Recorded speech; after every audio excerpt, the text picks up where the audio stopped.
Hello everybody, right from our childhood, we are told the same thing. Put down your head, dig into your books, study hard, get a good job and your life is set. But now the question I want to ask you is, do you believe that working in a good job or working in the corporate world will help you build that good bank balance? Is that even possible? Are we told a myth? Are we sold on a dream which is not real? Are we even living in the reality? Should we say the same things to our kids? Now, you think about it and you tell me your answer before we continue with the video.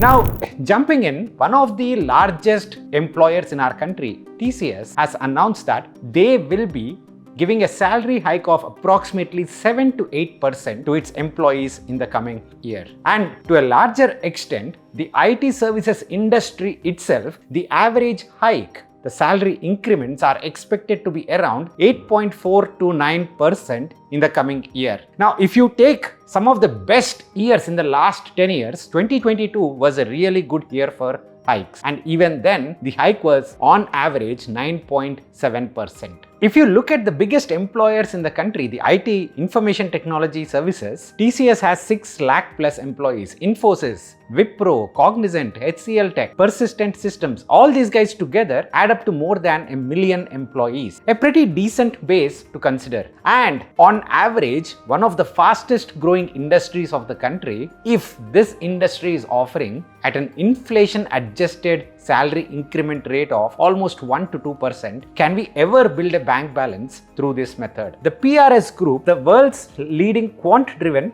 political risk and country risk rating and forecasting firm, has published some very interesting data. For India, they have come up with numbers every single year from the last 30 years. What is the average salary hike versus what is the inflation and what is that difference? And if you look at this data from 2013 onwards, the last 10 years, on average, this difference is around 1%. In a few years, the number was even lower than 0%. That is, the salary hikes were lesser than the inflation rates. And if you look at it again, 2022 stands out little differently. But going forward, at least in the foreseeable future, this number does not look appealing. So what do we do? How can we build that bank balance? Of course, we worked hard.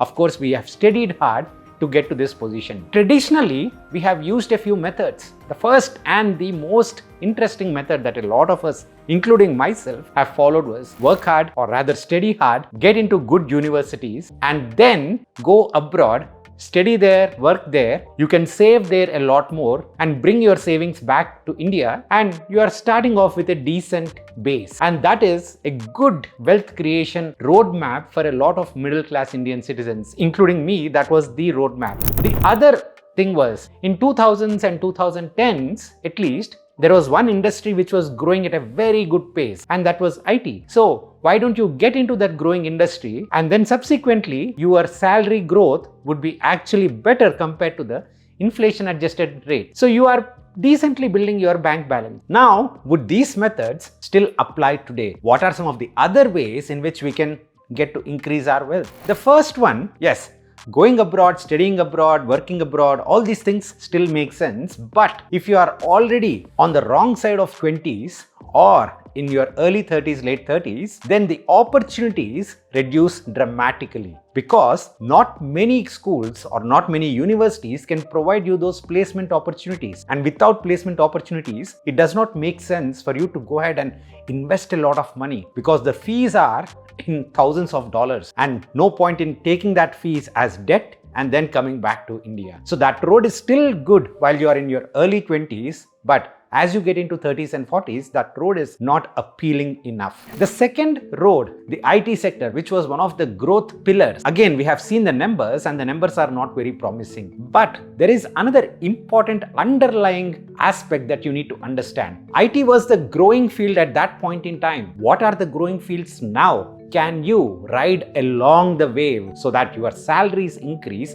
along with the industry growth itself? One could be AI, the other could be electric vehicles, sustainability, mental health. These are the industries which are on the growth trajectory. If you work in these industries, your salary will automatically be on the rise much more than the average, because these companies are getting funding, these companies are getting new clients, and they should pass on the benefit, at least some of it or more than the other firms, to the employees. The third way, which I personally don't believe in, is to actually become that super performer in your company every single year. While the average is 7 to 8% at TCS, they still are saying that for top performers, our salary hikes are going to be around 15%, 12 to 15%, 13 to 15%. So if you are becoming a super performer every single year, of course, if you get a bad manager once in a while, doesn't matter how much ever you perform, you will still be put in that 7 to 8% bracket. But if you are consistently beating that 12 to 15% mark, your salary is growing at a double the rate, right? 7 to 14, that double the rate means your salary actually doubles in 4 to 5 years. That's how the compounding impact works. But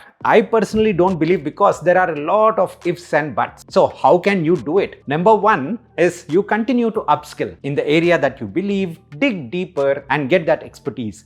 If your current company at least can't give you that 15% hike, you move on and join another company. That is a route that, yes, that still works. Then there is another option which we have never explored as a society and is just becoming mainstream, is going and building that secondary income. And what are the ways in which we can build this secondary income? Of course, there was a huge ruckus over moonlighting last year. Is moonlighting real? Is moonlighting good or bad? A lot of CEOs actually do moonlighting. They work on multiple companies. They are on boards of different companies, but they don't want the employees to actually go ahead and do something outside of work. So if your organization is super strict about these things, at least get that permission from your HR, but don't ignore that moonlighting option at all. And how do you get started with moonlighting? Go talk to your seniors, juniors in college, or previous colleagues in your previous companies who are working abroad. They might need some technical support. You spend 1 to 2 hours every single day and they would be ready to pay you at least $1,000 a month. 50 to 60,000 rupees or 80 to 90,000 rupees on a monthly basis as side income is really, really good, guys, for 1 hour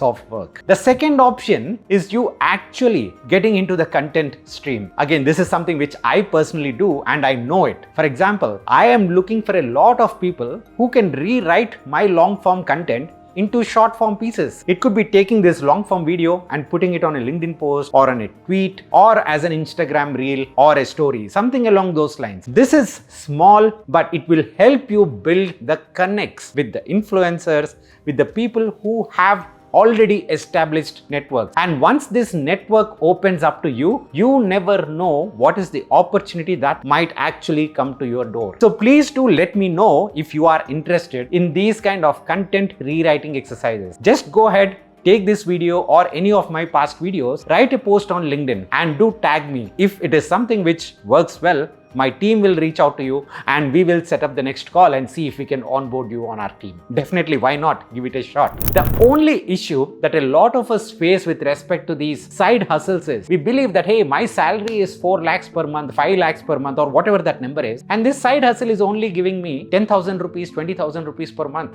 Is it even worth it? Guys, this side hustle is not meant to replace your primary income. Otherwise, we wouldn't call it a side hustle. The side hustle's objective is so that you can build your networks and slowly you can get to multiple ways in which you can start earning money. It's not one way. It could be 10 ways of 20,000 each. So do not ignore these side incomes. Now, even when I got started, I had my prior expertise. I was already an MBA student from a good college. So I was going out and helping students with their MBA applications. What I was getting paid for that support was very, very minuscule compared to my salary at that point in time. But slowly it expanded, and that is what gave me that financial freedom to go and conduct a few more experiments. Now, taking a step back, what we need to work on is actually expanding our thought process. It is not anymore about work hard, study hard, dig into it. The ways are expanding, so our thought processes should also expand. Thank you so much, guys. We'll see you again in the next one. Bye-bye.